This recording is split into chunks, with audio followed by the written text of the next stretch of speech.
Hello and welcome back to Tastebeat, and today I am going to share with you a very simple recipe of your own homemade bread. I know we are very used to go out and bring the loaf, but I found my homemade bread is more easy, tasty, healthy and hygienic than the store one. And most importantly, I know what is in my bread, so I won't need to worry. So let's begin to the recipe. Let's start with proofing the yeast. Here I have lukewarm water in which I have already added a pinch of sugar. Now I am just adding a whole sachet of active dry yeast. It's really important that your water is at right temperature, otherwise if it's too cold the yeast won't activate, and it's too hot it's kill the yeast. Let it sit for a few minutes until the yeast is activated.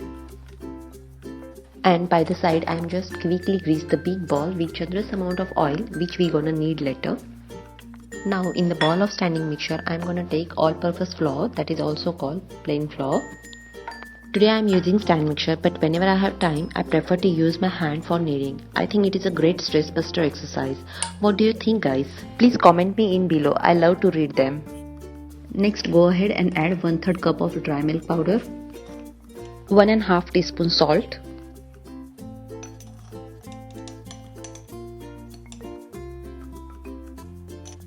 1/4 cup of olive oil and 1/4 cup of honey.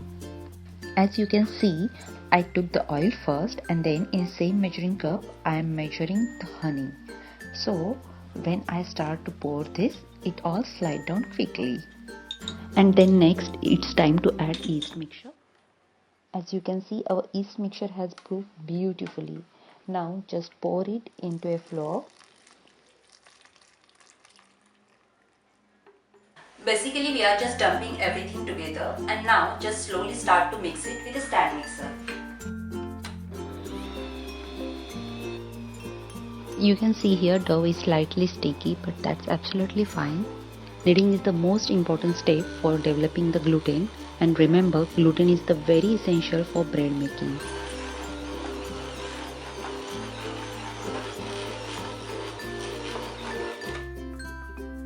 And transfer it in a greased bowl and gently coat the top with oil. If the mixture seems too wet, do not add more flour. Wait for 5 to 7 minutes for the starch to absorb the water. Cover with plastic wrap and keep it aside in a warm place about an hour until it doubles in size.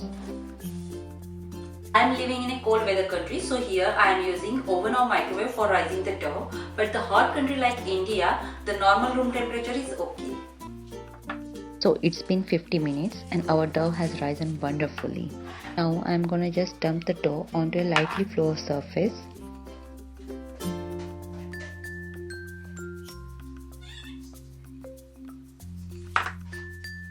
And knead it for another few minutes. We have to just pull it gently. This step is very important because it makes bread lighter. Now roll it gently and pinch the edges so it will not get open during baking.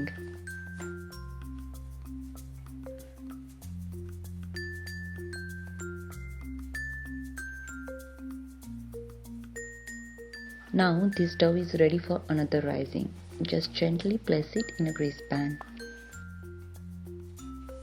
and cover it with a damp kitchen towel. Let it rise another hour or again until double in size. Meanwhile, don't forget to preheat your oven at 180 degrees Celsius, which is 350 degrees Fahrenheit.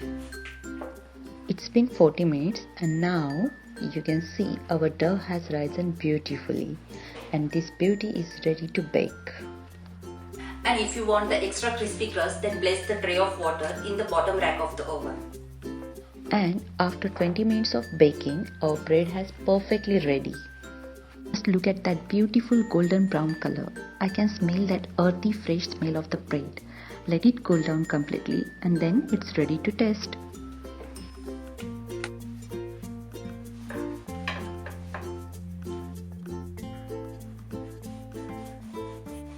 Amazing sound. It's perfectly crispy from outside and moist from the inside.